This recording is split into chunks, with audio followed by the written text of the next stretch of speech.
3월 둘째 주 수요 예배를 하나님께 올려드리도록 하겠습니다. 우리 함께 사도신경으로 우리의 믿음을 고백하도록 하겠습니다.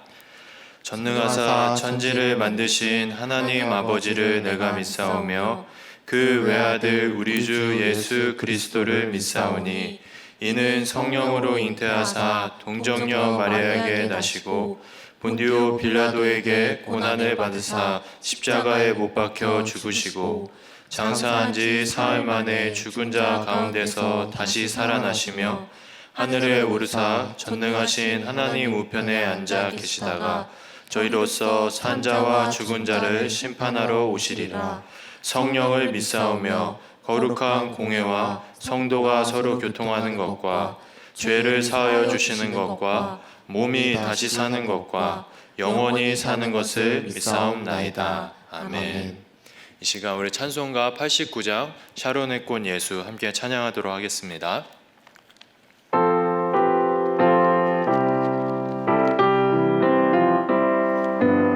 샤론의 꽃 샤론의 꽃 예수 나의 마음에 거룩하고 아름답게 피소서 내 생명의 참 사랑의 향기로 건대마다 풍년하게 하소서. 예수 샤론의 꽃 나의 맘의 사랑으로 피소서. 샤론의 꽃 예수 이 세상에서 어느 꽃과 비교할 수 있으랴. 내 옛 삶의 한결같은 은혜와 사랑으로 가득하게 하소서. 예수 샤론의 꽃 나의 맘의 사랑으로 피소서. 샤론의 꽃 예수 모든 질병을 한이 없는 능력으로 고치사 고통하며 근심하는 자에게 크신 힘과 소망 내려주소서. 예수 샤론의 꽃 나의 맘의 사랑으로 피소서. 샤론의 꽃 예수 길이 피소서. 주의 영광이 땅 위에 가득해 천하 만민 주님 앞에 엎드려 경배하며 영광 돌릴 때까지. 예수 샤론의 꽃 나의 맘의 사랑으로 피소서. 아멘. 이 시간 하나님 말씀 함께 보도록 하겠습니다. 함께 보신 하나님의 말씀은 빌립보서 1장 12절에서 18절까지의 말씀입니다. 빌립보서 1장 12절에서 18절까지의 말씀입니다. 신약성경 318페이지쯤에 있습니다. 제가 한 절, 성도님들께서 한 절, 교독 후에 마지막 18절은 함께 읽도록 하겠습니다. 읽겠습니다. 형제들아, 내가 당한 일이 도리어 복음 전파의 진전이 된 줄을 너희가 알기를 원하노라. 이러므로 나의 매임이 그리스도 안에서 모든 시대 안과 그 밖의 모든 사람에게 나타났으니 형제 중 다수가 나의 매임으로 말미암아 주 안에서 신뢰함으로 겁없이 하나님의 말씀을 더욱 담대히 전하게 되었느니라. 어떤 이는 투기와 분쟁으로 어떤 이는 착한 뜻으로 그리스도를 전파하나니 이들은 내가 복음을 변증하기 위하여 세우심을 받은 줄 알고 사랑으로 하나. 그들은 나의 매임에 괴로움을 더하게 할 줄로 생각하여 순수하지 못하게 다툼으로 그리스도를 전파하느니라. 함께 읽겠습니다. 그러면 무엇이냐? 거칠애로 하나 참으로 하나 무슨 방도로 하든지 전파되는 것은 그리스도니 이로써 나는 기뻐하고 또한 기뻐하리라. 아멘. 잠시 기도하고 하나님 말씀을 나누도록 하겠습니다. 하나님 아버지, 우리가 처한 이 상황보다 하나님의 말씀이 크기에 우리가 찾는 방법보다 하나님의 말씀이 인도하는 그 길이 더 안전하기에 오늘도 우리가 하나님 말씀 앞에 섭니다. 하나님, 우리를 긍휼히 여겨주시고 주어진 말씀을 통하여서 우리 각 사람에게 하나님의 마음을 가르쳐 주옵소서. 이 모든 것 예수님의 이름으로 기도합니다. 아멘. 네, 함께 모여서 예배하지 못하고 이렇게 영상으로 예배하는 것이 굉장히 낯설기만 합니다. 하지만 우리가 지난주 수요 예배 때 들었던 말씀처럼 하나님께서는 오늘도 예배자를 찾으시고 계십니다. 그 하나님의 마음을 기억하고 각자의 자리에서 하나님을 예배하는 우리 모두가 되기를 소망합니다. 뿐만 아니라 우리가 그렇게 예배할 때 주일 설교 말씀처럼 하나님께서는 예배 안에 우리의 가정을 또 교회를 나라와 민족을 회복해 주실 줄 믿습니다. 저는 한 달에 한 번 수요 예배 때 설교를 할 때 빌립보서의 말씀을 성도님들과 나누고 있습니다. 지난 시간에 이어서 이번 시간에도 빌립보서 말씀을 함께 나누고자 합니다. 사람들은 각기 다른 생각과 의견을 가지고 살아갑니다. 동일한 사물을 보고 동일한 상황에 놓여 있지만 어떻게 보는가에 따라 그 사물과 상황을 어떻게 보는가에 따라 각자에게 사물과 상황은 다르게 이해됩니다. 한번 예를 들어 보겠습니다. 두 명의 중학생이 있습니다. 한 친구는 어렸을 때부터 예수님을 믿는 신실한 모태신앙을 가진 친구이고요. 한 친구는 예수님과 교회에 대해서 전혀 알지 못하는 친구입니다. 이 두 친구에게 우리가 소중히 여기는 하나님의 말씀인 성경을 보여주면서 너희들은 성경을 뭐라고 생각하니? 라고 이렇게 질문하면 두 명의 친구는 각자의 다른 답을 하게 될 것입니다.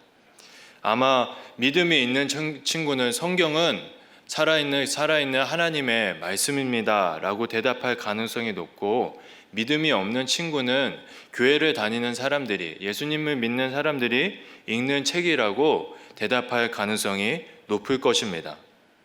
이 두 명의 친구가 이제 중학생에서 고등학생이 되었습니다. 그리고 고등학생이 되어서 수능 시험을 치렀습니다. 근데 아쉽게도 이 두 친구 모두 다 목표한 대학에 가지 못해서 한 번 더, 1년 더 공부하기로 결심을 하였습니다. 재수를 하게 된 것이죠. 두 친구에게 질문합니다. 너희들은 이 힘든 시간을 어떤 시간으로 생각하니? 믿음이 있는 친구는 이렇게 아마 대답할 것입니다. 힘들지만 이 시간은 하나님께서 나를 만들어 가시는 훈련의 시간이라고 생각합니다. 믿음이 없는 친구는 이렇게 대답하겠죠. 힘들지만 내년에 저는 목표로 한 대학에 꼭 갈 겁니다 라고 대답할 것입니다.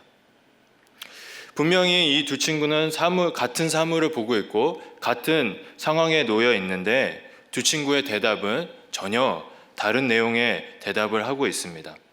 무엇이 이런 차이를 만들어냈을까요? 그것은 바로 시선입니다. 보이지 않는 것을 볼 수 있는 마음의 시선이 있느냐 없느냐의 그 차이가 이러한 답을 낸 것입니다. 오늘 본문 말씀에 보면 바울과 빌립보 교회 성도들도 이런 차이를 가지고 있는 듯 합니다. 바울이 2차 전도 여행 중에 빌립보 지역을 방문했었습니다. 그곳에서 바울은 복음을 전하였죠.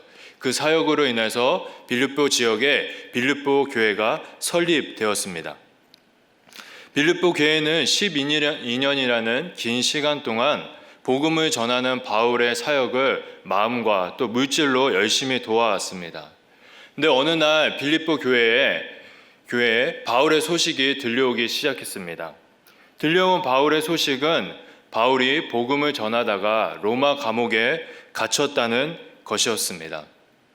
이러한 바울의 소식을 들은 빌립보 교인들은 아마 바울이 굉장히 걱정이 되었을 것입니다. 하지만 그 걱정 중에서 빌립보 교인들은 바울이 금방 풀려날 것이라는 소망을 품었을 것입니다. 왜냐하면 예전에 바울이 빌립보에 있을 때 감옥에 갇혔었는데 하나님의 은혜로 금방 풀려났기 때문입니다. 그런데 문제가 생겼습니다. 1년이 지나도 2년이 지나도 4년이라는 긴 시간이 지나도 바울은 감옥에서 풀려나지 않은 것입니다. 이런 바울을 바라보면서 빌립보 교회 성도들은 굉장히 걱정을 하고 있었습니다. 그런데 더 심한 소식이, 안 좋은 소식이 빌립보 교회 가운데 들렸습니다. 어쩌면 바울이 사형을 당할 수도 있다는 심각한 소식이었습니다.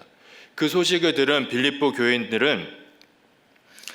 교인들은 바울이 걱정이 되면서도 자신들 또한 바울과 같은 상황에 놓여지진 않을까 그런 걱정을 했을 것입니다.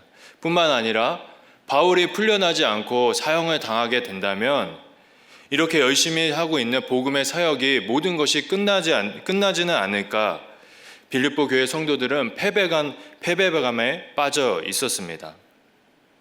그리고 빌립보 교회 성도들은 자신들이 그렇게 믿고 의지하였던 예수님과 그분의 복된 소식인 복음에 대하여서 깊은 회의감도 느끼고 있었습니다. 빌립보 교회 성도들은 바울이 감옥에 갇혀 있는 이 상황을 실패만으로 바라보고 있었던 것입니다. 이러한 빌립보 교회의 상황을 바울은 감옥에서 듣게 되었습니다. 그리고 그들에게 편지를 통하여서 하나님의 마음을 전합니다. 바울이 빌립보 교회에게 전하는 하나님의 마음은 무엇인지 우리 12절 말씀을 우리 함께 읽어보도록 하겠습니다. 우리 12절 말씀 함께 읽겠습니다. 형제들아, 내가 당한 일이 도리어 복음 전파의 진전이 된 줄을 너희가 알기를 원하노라. 아멘. 바울은 이렇게 이야기합니다. 자신이 감옥에 갇힌 것은 복음을 전파하는 것이 실패로 만든 것이 아니라 오히려 복음을 전파하는 것을 진전되게 했다라고 이야기하고 있습니다. 바울과 빌립보 교회 성도들은 바울이 감옥에 갇혀 있는 상황을 동일하게 보고 있습니다.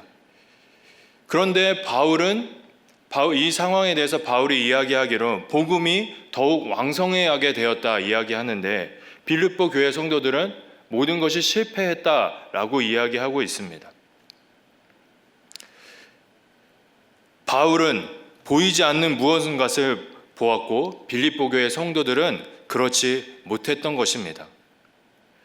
무엇이 바울과 빌립보 교회의 시선의 차이를 만든 것일까요? 오늘 13절 말씀에 그 차이점이 무엇인지 나와 있는데요. 우리 13절 말씀을 우리 함께 읽어보도록 하겠습니다. 함께 읽겠습니다. 이러므로 나의 매임이 그리스도 안에서 모든 시위대 안과 밖에 모든 사람에게 나타났으니. 바울은 자신의 매임이 그리스도 안에 있다라고 말하고 있습니다. 육체적인 시선으로 바울을 바라보면 바울은 로마 감옥에 있었습니다. 하지만 영적인 시선으로 바울은 자신을 바라봤을 때 그는 예수님 안에 있었던 것입니다. 바울은 감옥에 갇힌 자신의 상황을 예수님 안에서 보고 있었던 것입니다. 바울과 빌립보 교회의 시선의 차이는 바로 예수님 안에서 그 상황을 바라보느냐, 그렇지 않느냐에 있었던 것입니다. 사랑하는 성도 여러분, 세상의 모든 사물과 상황은 육체적인 시선으로 보는 그것이 전부가 아닙니다. 예수님 안에서 사물과 상황을 보면 모든 것이 새로운 의미로 우리에게 다가오게 되어 있습니다. 바울의 삶이 그러했습니다. 바울이 갇힌 곳은 시위대라는 곳이었습니다. 이 시위대라는 곳은 로마 황제가 다스리는 곳이었는데요. 뛰어난 실력을 갖춘 군인들이 9,000명이나 있었다고 합니다. 바울이 갇힌 감옥은 이 시위대 안에 있는 감옥이었습니다. 그런데 이 안에서 조금 특별한 것이 있습니다. 그것은 무엇이냐면 이 군인들이 죄인인 바울을 간수하는, 지키는 방법이 굉장히 특이했습니다. 4명씩 6시간 동안 교대로 군인들이 바울을 감시했었습니다. 그러니까 바울은 매일같이 16명의 새로운 사람을 감옥에서 만났던 것입니다. 감옥에서 새로운 사람을 만난 바울, 그는 무엇을 했을까요? 아마 그는 새로운 사람을 감옥에서 만날 때마다 그들에게 예수님에 대해서 또 하나님의 나라에 대해서 전했을 것입니다. 바울은 기회와 때가 될 때마다 복음을 전했던 것입니다. 이렇게 바울이 전한 복음을 듣고 어떤 군인들은 그 복음을 거절했을 수도 있습니다. 예수님을 믿지 않을 수도 있습니다. 그런데 어떤 사람은 바울을 통해 복음을 듣고 그 복음을 통하여서 예수님을 믿게 되었습니다. 이런 감옥 안에서 복음을 전한 바울의 사역으로 인해서 로마 황제가 다스리는 이 시위대 안에 예수님을 믿는 사람들이 점점 많아졌던 것입니다. 이러한 상황을 바울은 바라보면서 그는 깨달은 것이 한 가지가 있었습니다. 자신이 비록 감옥에 있지만 이 군인들에게 복음을 전하기 위해서 예수님께서 자신을 감옥에 보냈다는 것을 말입니다. 사랑하는 성도 여러분, 저는 그리스도인과 세상 사람들의 차이가 바로 여기에 있다라고 생각합니다. 같은 것을 보고 있지만, 그리고 같은 상황에 놓여 있지만 예수님 안에서 보이지 않는 것을 볼 수 있는 사람, 그 사람이 바로 그리스도인입니다. 우리는 지금 우리의 마음을, 우리의 처지를, 그리고 교회와 나라와 민족을 예수님 안에서 바라보고 있습니까? 혹시 우리의 시선이 빌립보 교회 성도들과 같이 현실만을 바라보면서 실패와 회의감이라는 깊은 어둠 속에 빠져 있지는 않은가요? 우리 모두가 이제는 예수님의 시선으로, 예수님 안에서 우리가 처해 있는 이 상황을 바라볼 수 있기를 소망합니다. 복음의 진전은 바울이 갇힌 시위대 안에만 있었던 것이 아닙니다. 복음을 전파하기 위해 감옥에 갇힌 그 바울을 보면서 감옥 밖에 있는 많은 그리스도인이 복음을 더욱더 열심히 전하기 시작했습니다. 바울의 그 열정이, 감옥에서의 열정이 많은 그리스도인들의 마음에 열정의 불을 지핀 것입니다. 그들은 바울이 하나님을 신뢰하여서 담대히 복음을 전했듯이 그들 또한 바울과 같이 하나님을 신뢰함으로 담대하게 복음을 전했습니다. 바울은 이렇게 복음을 전하는 그리스도인의 모습이 2가지 부류로 나타나고 있다고 이야기하고 있는데요. 오늘 15절에서 17절 말씀을 함께 읽어보도록 하겠습니다. 15절과 17절 말씀을 우리 함께 읽겠습니다. 어떤 이들은 투기와 분쟁으로, 어떤 이들은 착한 뜻으로 그리스도를 전파하나니 이들은 내가 복음을 변증하기 위하여 세우심을 받은 줄 알고 사랑으로 하나 그들은 나의 매임에 괴로움을 더하게 할 줄로 생각하여 순수하지 못하게 다툼으로 그리스도를 전파하느니라. 복음을 전파하는 2 부류가 있었습니다. 첫 번째 부류 사람들은 착한 뜻으로 하나님 복음을, 예수님을 전하는 사람들이었습니다. 이 사람들은 하나님께서 바울을 복음을 전하는 하나님의 사람으로 세웠다고 믿고 있었습니다. 그래서 이 사람들은 바울과 함께 마음을 합쳐서 하나님을 사랑하는 마음과 이웃을 사랑하는 진실한 마음으로, 또 깨끗한 마음으로 복음을 전했습니다. 이와 반대되는 또 다른 무리가 있었습니다. 이들은 모이면 싸우고 또 당을 지으면서 다툼을 통해서 예수님을 전했던, 복음을 전했던 사람들입니다. 다툼을 통해서 예수님을 전한다니 이해가 되지 않습니다. 여기서 다툼이라는 말은 헬라 원어적으로 자신의 이익을 구하는 모습이라는 의미를 담고 있습니다. 그러니까 이 두 번째 부류의 사람들은 복음을 전하되 순수한 마음으로 전한 것이 아니라 자신의 이익을 위해서 복음을 전했던 사람들입니다.